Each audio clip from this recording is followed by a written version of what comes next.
Hi, good evening, everyone, and welcome back, and thanks for being here on this very last Friday of the month, falling on the 26th day of September. Beautiful day in the neighborhood nonetheless. We've got more of that in your forecast, and it's, there's things in there we'll talk about as well. An updated forecast, which does include a few shower and storm chances, but nothing more really than the extent that as to what we've seen chance-wise in the last few days. Of course, we did pick up some much-needed rain in totality, but nevertheless, it's a 7-day that you'll want to be here for, especially to find out what's happening for the all-important weekend. A desk of headlines tonight, which will include an update on Kentucky fish and wildlife, keeping tabs on the hemorrhagic disease that is currently affecting a great number of our deer population. We have a case which was settled earlier today, a plea agreement reached in a traffic-related fatality, a 3-car crash in Magoffin County last October that resulted in the death of a Magoffin County man. I have the information on that.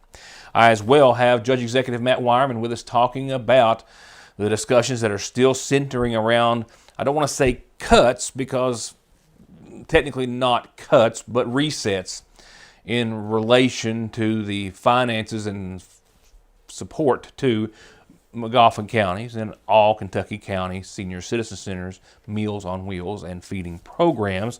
We've spoke about this, I have at least on 1 or 2 occasions, and tonight the judge tells me what he has learned after sitting down earlier this week and talking with local and state and health officials. And traffic cameras, very important. Traffic cameras are going into place in parts of Kentucky related to the Jared Lee Hilton Act, which of course was sponsored by State Representative John Blanton. I'll tell you where they're going and how that's getting off the ground in just a few moments. I'll be right back. I believe in Kentucky. I believe in Kentucky. I believe in small town values. And mom and dad and the things they handed down. I believe some of the best people in the world are farmers. I believe in insurance that protects families, homes, and cars. I believe in always finding a way to do what you love. I am Kentucky. I am Kentucky. I am Kentucky. One name, one call, one ultimate solution to your heating and cooling, sales, 24-hour service, and installation for home, commercial, boilers, chillers, and VRF systems. With over 15 years of experience and now based right here in the viewing area, Ultimate Air, 496-6651. I love working in the coal mines, even though it was hard work. But if you suspect you have black lung, you can't work anymore. You'll find out that filing for benefits is hard too. I had friends who give up after years of trying. If it hadn't been for Big Sandy Healthcare, I wouldn't even try myself. If you think you have black lung, call Big Sandy Healthcare and get the help you deserve. For the past few weeks, the Kentucky Department of Transportation has been putting in the very first of what will be many more speed cameras in construction zones. Now, initially, they're being installed in 3 Kentucky counties with plans, of course, to expand. In those counties, they are also putting them up and letting them be known and seen before they actually start to go to work. And of course is all to create more and enhance safety in Kentucky's construction zones on our highways and roads. And this, of course, is all in the honor of 22-year-old Jared Lee Hilton from Magoffin County, who, of course, was killed in a work-related crash while working in another state, but while still living very much here at home and going back into and from work, leaving his family every day. The Jared Lee Hilton Act of 2025 was officially, as we told you here in the Independent, signed into law and legislation earlier this year, sponsored by our State Representative John Blanton and also as well receiving the support of other legislators. When you see the signs like that to your right, you'll know. You'll know you're in a work zone. You'll know you need to slow down and watch the speed limit, and you'll know why those signs are there. Because of the family of Jared Lee Hilton, who wanted to make sure that no other Kentucky families suffered the loss they did in the manner in which they did. Legislation championed by State Representative John Blanton, which hopes to prevent the more than 300 injuries and 7 people who were killed in Kentucky work construction zones on highways in 2022. It's a law that Blanton emphasized was focused on protecting and preventing and not just issuing citations. Although citations will be issued for infractions in person by officers, they'll start at $500 for the first. That fine can go up to $10,000 if a driver's speeding results in injury or death to another individual or construction worker. Right now, they've got these cameras on US 25 in Fayette County. They've got them on 64 in Shelby County and I-75 just outside of Corbin. Again, they've been installed. They've been put up there. The signs are there. They're not active as of yet to get everyone used to the idea and let them know that they are there before tickets start to be issued. And then they'll start to make their way to other construction zones across the Commonwealth. Again, in honor of Jared Lee Helton. In other news, a jury trial was set to begin this Monday related to the auto accident that claimed the life of a Magoffin County man, injured another, and slightly injured the driver who authorities say was at fault. It was October the 4th of last year that local police, the Sheriff's Department, City Police, and I believe the State Police as well, were receiving calls from 911 about an erratic driver traveling from the area of Lexington towards Prestonsburg and witnessed driving at a high rate of speed, very erratically, blowing through red lights. And ultimately, the final few calls centered around a crash that happened on 114, just past the intersection with 460. It was there that a Magoffin County man who was pulling into his residence was killed when his car was struck behind. The woman driving the car which caused the crash was facing up to 20 years, and her trial has now been canceled after a plea agreement was reached with the Commonwealth earlier today. It was just before dark on the night of October the 4th of last year that a woman was traveling in her vehicle by herself when she blew through or ran basically a number of the red lights at the Restaurant Row area before colliding with the rear of Roger Arnett's vehicle, the black sedan you see there, as he was stopped and turning into his driveway. The Louisville woman's car also struck another local man's vehicle who suffered only some minor to moderate injuries. 34-year-old Sarah Sperling from Louisville, seen here, was arrested that night and charged with vehicular homicide, wanton endangerment, and driving under the influence first degree with aggravated circumstances, and after making a court appearance, has been ordered held on a $250,000 cash bond in the Big Sandy Regional Detention Center, where she still remains at this time. The jury trial, which again was set to begin this coming Monday, has now been canceled after a plea agreement was reached with the Commonwealth. Sperling faced up to 20 years in prison for the result of vehicular manslaughter. She accepted a plea deal of 15 years in prison.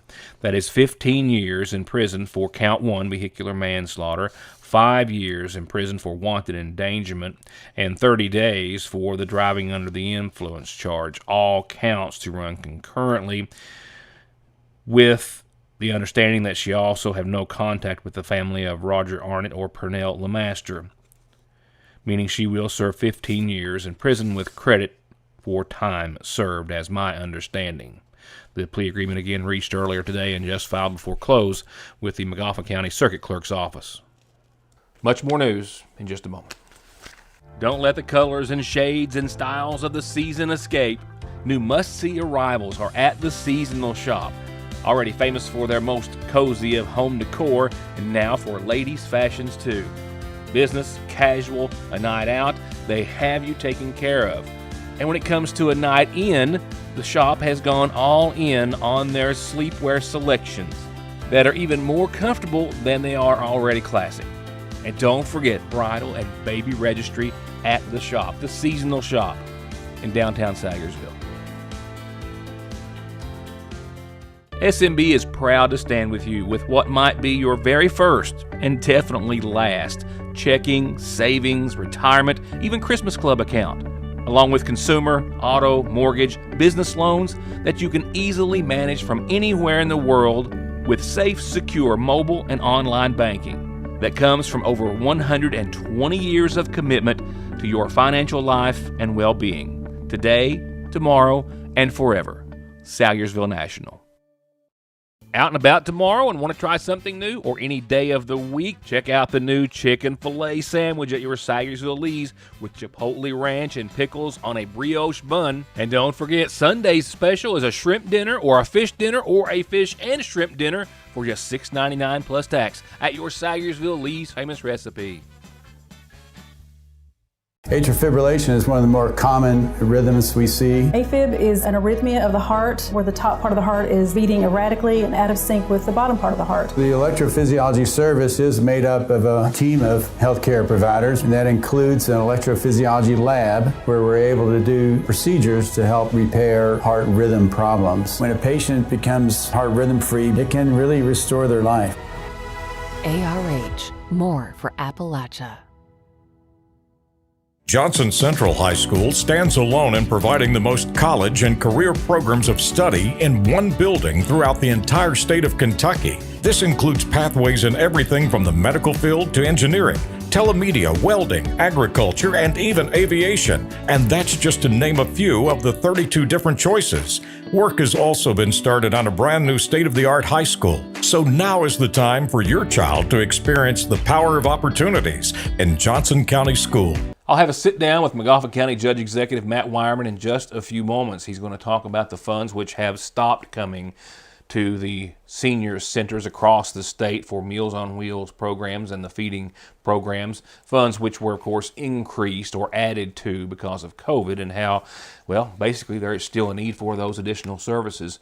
He'll tell us where we are and what options there may be and where they're hoping things will go, as he has met with state, local, and other officials this week. But before we go to that and tonight's community calendar as well, let's talk real quickly about deer and the deer population in Kentucky and the hemorrhagic disease, which the Department of Fish and Wildlife is currently monitoring. Now, this is not related to the chronic wasting disease, which we kind of got versed with, which first appeared in Kentucky, I guess, 2023, that claimed a number of deer and damaged the population. This is a totally different situation, but one thus far which has claimed about 1,000 deer, and one that they are closely monitoring across much of the state. While some archery and crossbow seasons are already in, modern gun season is not until, of course, early November. There's an early muzzle loader mid-October and one later on in December. But for now, they are monitoring as all that's getting ready to ramp up Kentucky's status with the hemorrhagic disease currently seen. They've had 550-some reports statewide. That's 94 counties that have reported hemorrhagic disease. 1,000, almost 1,100 deer reported sick or dead, and they've had about 36 samples submitted and 19 or so positive thus far and several more pending. So right now, they're asking that if you encounter a sick or dead deer, please report it using the online reporting tool through the Kentucky Department of Fish and Wildlife. In some cases, if a deer is found in good enough condition to provide a viable sample, a biologist may contact you and come out and collect it. While many deer are not suitable for testing, every report, they say, helps biologists better track and understand this year's data. And they again want to stress that hemorrhagic disease is not the same as the chronic wasting disease, which has only been confirmed in one wild deer in Kentucky to date and continues to be closely monitored. And the hemorrhagic disease is not contagious to humans, and it does not spread to most pets. And as for the effect it's having on the deer population, to give you a little perspective, about 1,100 deer so far reported sick or dead statewide, while about 110,000 on average deer are harvested just during the modern gun season each year alone. Now here's tonight's calendar, brought to you by McGoffin Farm Bureau. Big day tomorrow. We're on top of the Improvement Hill, and it's going to be a nice day to be outside and be with these folks. North McGoffin Fire Department's annual soup, bean, hog roast, and auction event is tomorrow. Starts around noon, I think, and they hope to see you there. $10 per dinner. Kids 12 and under get in free. They're going to have dinner at noon, live entertainment at noon as well, the auction at 2, and just great afternoon. Great folks. Great cause. The Water into Wine Food Pantry will have their first of 2 regular commodity days of the month of October starting next Wednesday, which is the 1st of October. I know, you can sense the hesitation in my voice. The next is the 15th, and then Thursday the 16th will be their senior commodity day for the month of October as well. And if you want to be a part of the virtual events to learn more about foster care in Kentucky, specifically virtual community forums on enhancing foster care outcomes in Kentucky, there's the link there at the top of your screen, cfcrb@kycourts.net. They've already had one of these. They're going to have another one Monday, and they're going to have two more, October the 3rd and the 8th. So if you want to have your voice heard, you want to learn more, that's how to get in contact with those folks. McGoffin County Head Start and Preschool has open enrollment going on right now. Get your Head Starter enrolled. 3 to 4 years of age, call 349-3488. 349-3488, the McGoffin County Head Start Program. And for anyone out there who needs to have some better understanding of how to deal with and live with dementia and aging, which is a great number of our population, McGoffin Senior Citizens Director Marlene Howard says this is a great place to do it. There'll be a lot of great information.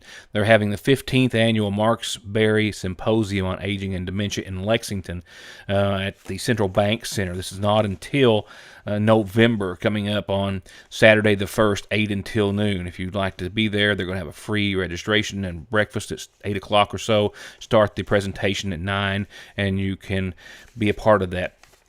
That QR code is a link to the registration, or you can also contact Marlene. She'll be glad to get you in touch. From there, youth, Experience. modern solutions to modern problems, Proven solutions to legal problems.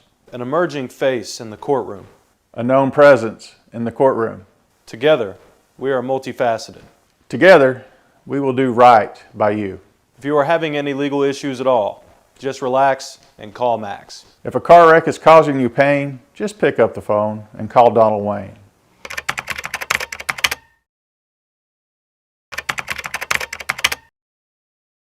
it's just the perfect spot to grab lunch, a snack, something sweet, pick up your meds, or have them brought to you curbside. It's your hometown Good Neighbor Pharmacy that's been proud to serve you and your families for over 100 years. And now on their already incredible menu, fresh baked goods from the Daily Bread. Frazier's Prater Drug Store, 349-3135. For whatever reason, if your working days are over, don't do anything before you meet Grover. Social Security, disability, SSI, work injuries, wear and tear, and hearing loss. 888-9-GROVER. While often helpful, did you know that popular non-steroidal anti-inflammatory drugs like ibuprofen and naproxen and others increase your risk of having a heart attack or stroke, as well as other internal issues? And those risks are significantly higher with prolonged use and higher dosages. Find out all you need to know about common concerns and cautions and options when you stop by and talk to a Parkway Pharmacy pharmacist in Salyersville. Welcome to the best sales, the best service, and the best selection in the viewing area and Eastern Kentucky. It's Conley Tire in Staffordsville, where they have big specials on big name brands every month. And as always, brake jobs, oil changes, computer diagnostics, and 6 months no interest. Conley Tire in Staffordsville and conleytire.net. It was just several days ago that I spoke to you about what information I had, preliminary information about what has been brewing, if you will, for a number of months. It comes down to the simple fact, and we'll have a reminder from Judge Executive Matt Wyron coming at the start of this interview, of funds which are no longer available for extra services at our Senior Citizen Center, but the need is still there. Those funds have essentially been depleted, and they're not coming back. They were there because of COVID. But they're still trying to replace those funds, find some sort of a solution so many centers don't have to cut back services which are still greatly needed, which they've been able to expand. This is going to, he says, affect some senior centers much worse than others. Right now, McGoffin County, we'll talk with McGoffin or Johnson County representatives hopefully very soon, but in McGoffin County there is certainly going to be an effect. They're hoping right now that they might be able to put it off as long as possible, however. It was part of the Recovery Act that was implemented by the federal government. It was the same kind of monies that went toward the counties, school districts. All of them got this. Counties and local entities was called ARPA, and school districts got ESSER. And we're now in what they call the hangover period.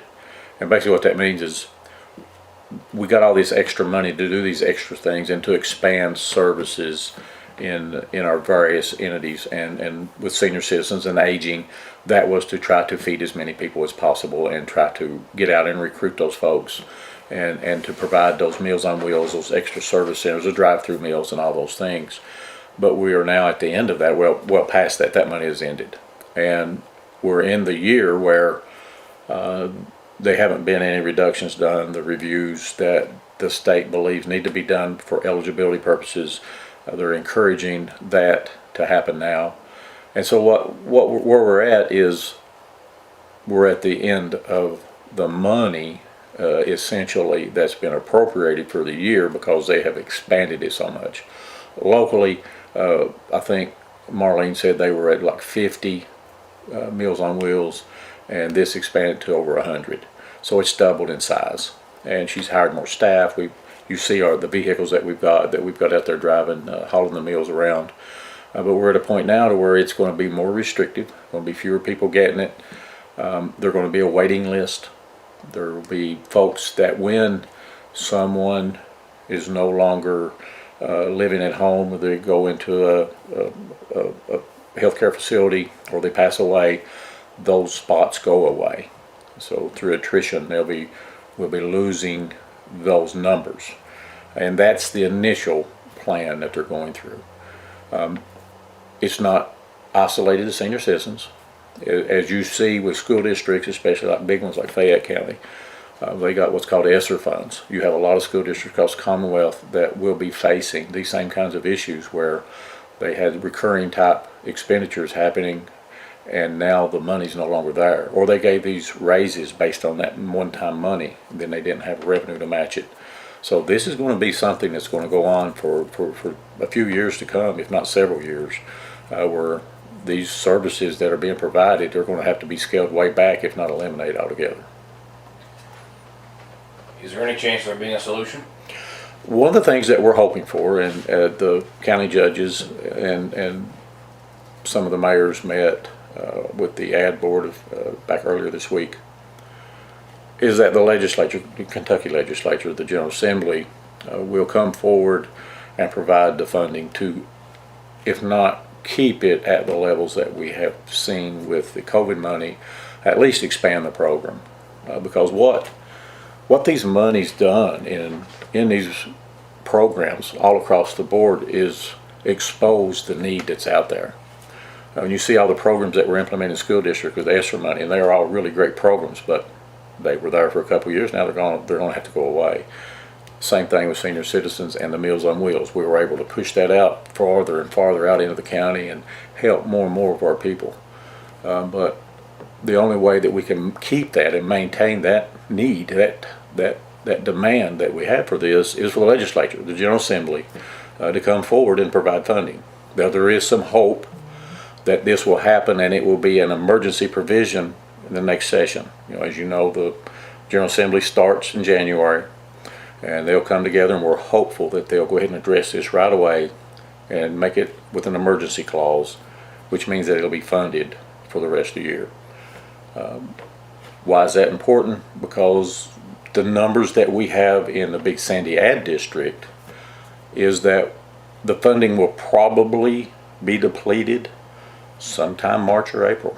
So then we're going to be at a point where it may not be in existence, or it may have to be scaled back so much that there's only a few people get it. So that's where we are, and what we are hopeful will happen with this program specifically. Now, before my goodbyes, here's tonight's Licking Valley RECC 7-Day.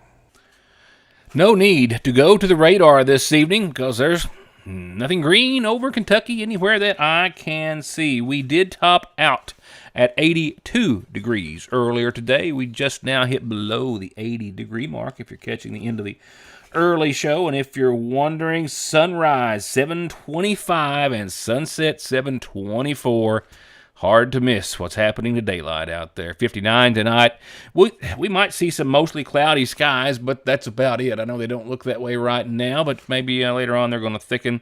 They will give us about a 30% chance of just some run-of-the-mill showers like after 2 o'clock in the afternoon tomorrow. Nothing heavy, nothing intense. Just some light showers possibly for some, and more than likely the majority will not see them. 79 and 57 for your Saturday, so that's a pretty nice day in the neighborhood any way you want to chop it up.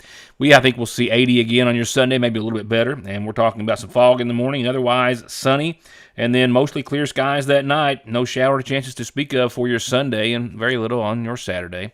Monday, we're back to a 20 to 30% chance of some showers mid-afternoon on. Daytime highs will take a dip thereafter. 79 tomorrow. They'll peak at 80 in the 7-day on Sunday.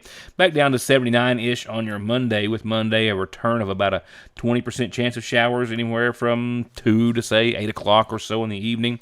And thereafter, temperatures continue that decline. 76 expected Tuesday, 75, then 73, then 72. You'll notice, however, as temperatures will be on a steady decline, shower chances as well will follow suit. Partly sunny and a 30% chance on your Tuesday, mostly sunny, 20% chance on your Wednesday. 0 chance right now Thursday and Friday, so some beautiful and certainly some fall-like weather in store. And a perfect forecast for tomorrow's big event over on Top of the Improvement, hosted by the North McGoffin Fire Department. As I've been trying to do as often as possible when there is something to update all of our very patiently awaiting customers, Henry's Hot Dog Company is still progressing. We've had a few setbacks this week on top of a few others that we had, to be quite honest. But nevertheless, cobblers are in. More product came in today. We will be training personnel next week. Our last plans to hopefully do that this weekend and be open at the start of the week, well, that's blown by again. However, there are no signs that we won't be able to open before or around this time next week. I say that with the most confidence that I've said of anything so far. It's getting close. Thank you all for your patience. It's going to be a wonderful time, wonderful place to stop and get some really good food. So with that said, thank you all for being a part of the show. Thanks to everyone who is waiting, and we do hope to see you come by Henry's Hot Dog Company as soon as possible, as soon as we can get everything up and running. Good night, good weekend, and thank you.